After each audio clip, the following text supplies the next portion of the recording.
but we're encouraging you to care about how you feel. In fact, we're encouraging you to only care about how you feel. In fact, we're encouraging you to, for the most part, forget about your action journey altogether and let it be a vibrational, emotional journey. Because if you will do that, if you will care more about how you feel about what's happening or about what's not happening than you do about whether it happens or not, now you've got it, you see.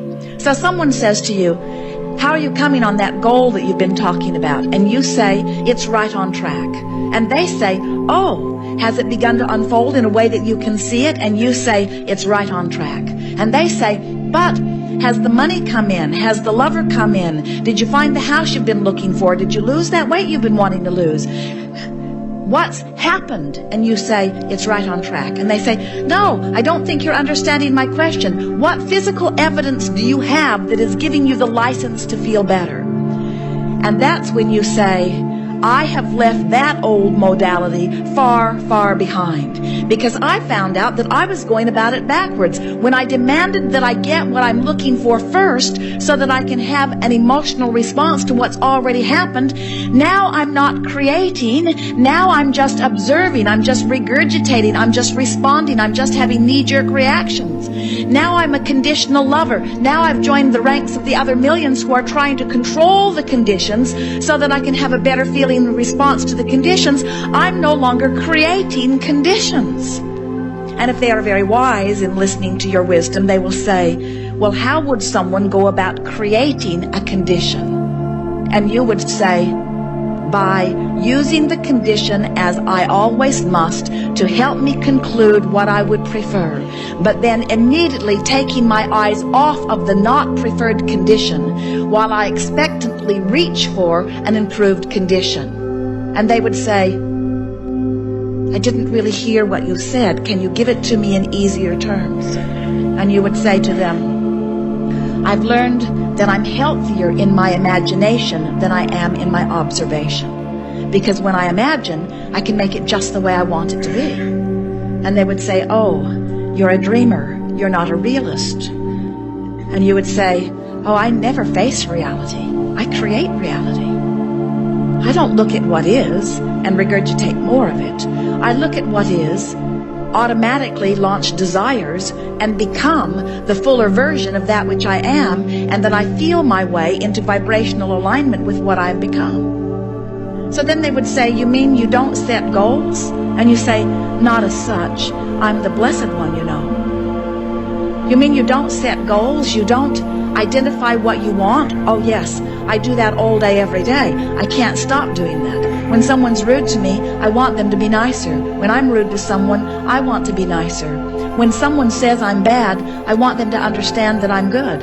When someone feels that they are bad, I want them to understand that they are good. When I or someone is sick, I want them to be well. When I am confused, I want more clarity. I can't stop deciphering life, and I can't stop setting goals.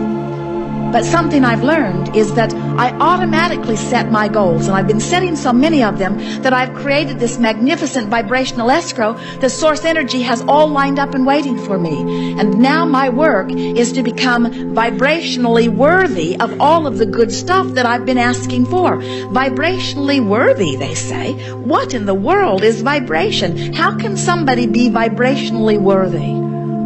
And then you will tell them the greatest secret of all.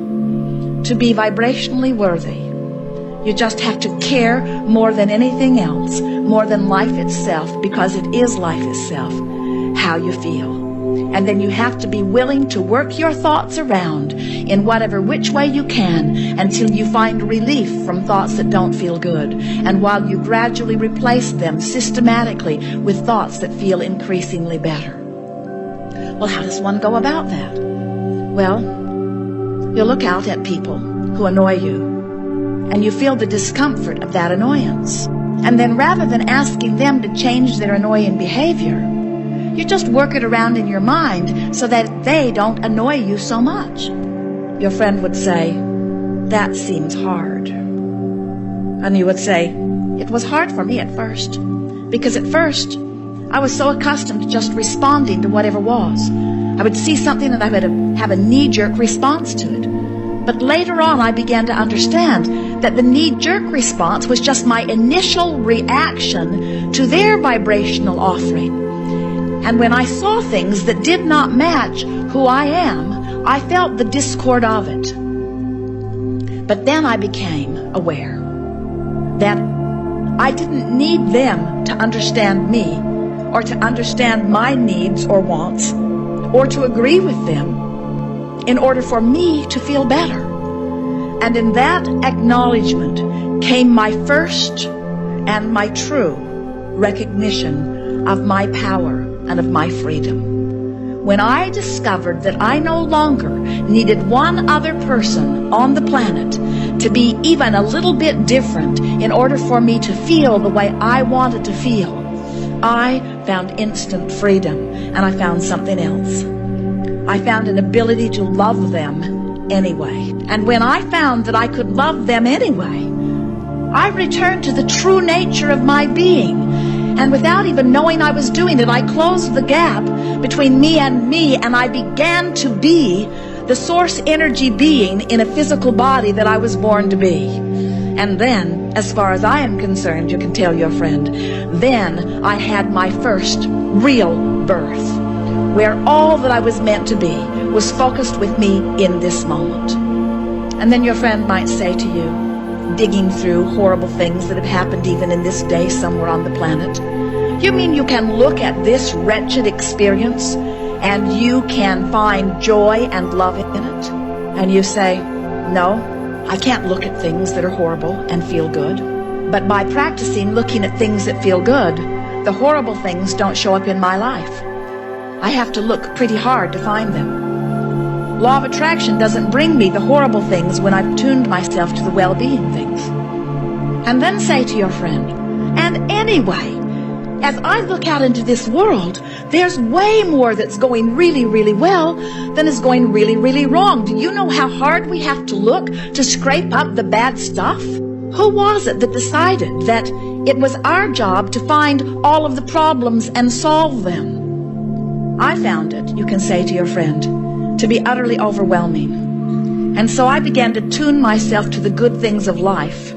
And more, I am so tuned to the good things of life that only the good things of life show themselves to me.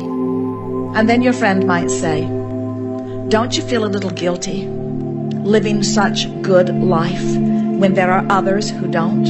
And then you say to your friend, I found out that I could not get sick enough to help sick ones get well. And I could not get poor enough to help poor become prosperous. And I could not find enough confusion to help others be clear. I discovered that through the clarity of my example, by caring about how I feel, and every day contouring myself to vibrational alignment with what feels good, that I not only became the non-physical energy in a physical body that I was born to be, but then, and only then, did I offer a strong enough signal that those who were seeking that sort of clarity could make their way to me. And then you can say to your friend, I believe that you are such a person. I believe that you have made your way to me because of the clarity of my being and because of the power of your wanting. I do not believe that if you did not have something for me and I did not have something for you, that we would even be having this interaction. Law of attraction has put us together for a reason. And then your friend might say, are you saying to me that you have all of the answers to all of the questions and that you are the only one who knows what's right and that I should try to figure out what it is that you are living and I should try to copy your life experience and believe as you believe and do as you do? And you will smile and say, no, not at all. I am not here to tell you what to do or to guide your experience. I just want to teach through the clarity of my example that you are the creator of your experience as I am the creator of mine. And you get to choose everything that comes to you as I get to choose everything that comes to me. And I would not for a moment assume that I should be able to choose for you. I haven't lived your life. I haven't walked in your shoes. I haven't lived your contrast. I haven't given birth to your desires, but you have. I say, as the teacher that you were born to be, I have come forth to express the example that we are all blessed beings who deserve a wonderful life, and that we get to choose the details of that wonderful life bit by bit, piece by piece. We get to conform to the well-being of our choice, and the universe and law of attraction will make it a reality. And then your friend may very well say to you, I think that you are nutty. I do not understand vibration. I do not understand emotion. I do not understand anything that you have said. But it has been nice talking with you just the same. And you will say to your friend, I have enjoyed this interaction immensely because I understand who we all are, and I think that life is supposed to be good. And if this conversation has helped you to reach a little bit more for something that feels good to you, then I think that we've had a very good moment together. But what you do is totally up to you. And friend, you will say, in any event, I absolutely adore you. Whichever way it goes, never question my love for you. And then your friend might say, then you will always be there for me, right? No matter how bad my life gets, I can count on you to be there. And you will say, no, I will be like the spirit within you. When you choose something that feels awful to you, I won't be there. Well, what kind of a friend are you? They would say. Well, I'm a true friend. I'm a friend who has deliberately worked my way up the emotional scale, and I'm mostly in vibrational alignment with things that feel really good.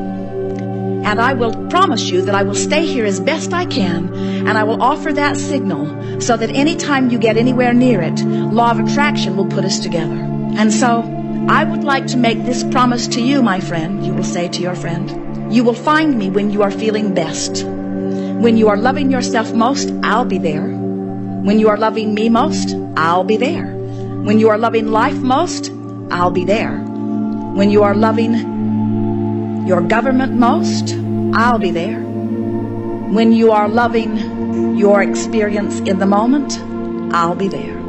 But what if I need you? What if I find myself in a horrible place? Well, you may not see me, but there will be someone there for you. Someone perfectly vibrationally matching where you are, who will amplify for you where you are.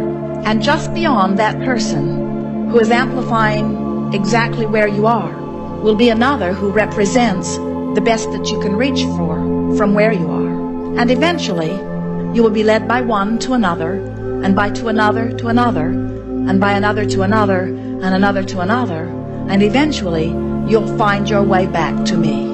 Oh, so you do think you have all the answers.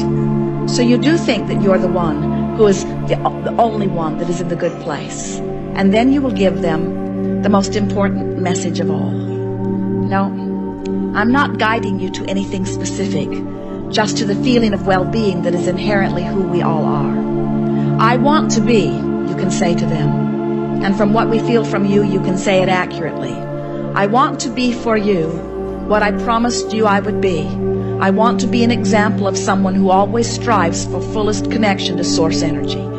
I want to be a catalyst who will be like a satellite dish that will beam pure positive energy into the atmosphere that surrounds me wherever I am. I want to be an example of one who, while I may not always be exactly vibrationally up to speed with who I am, I promise you that I will always be an example of one who knows whether I am there or not. Because I care about how I feel. And when you get there, and when you are willing to talk about it to anyone who will listen, you will then be the teacher that you've come forth to be. Because as long as you are willing to beat the drum of what's happening on the planet willy-nilly, indiscriminately, as long as you are willing to give your attention to things, whether they feel good or bad, as long as you are willing to become a vibrational match to anything that does not feel good to you, then you are not the teacher that you have come forth to be. You are a regurgitator. But when you say, I care how I feel, and every day, all day, I deliberately make choices of what feels better and what feels better and what feels better until I've tuned myself on most subjects to feeling really, really good. And now I can see by what law of attraction brings around me that I am a vibrational example, the vibrational example that I was born to be.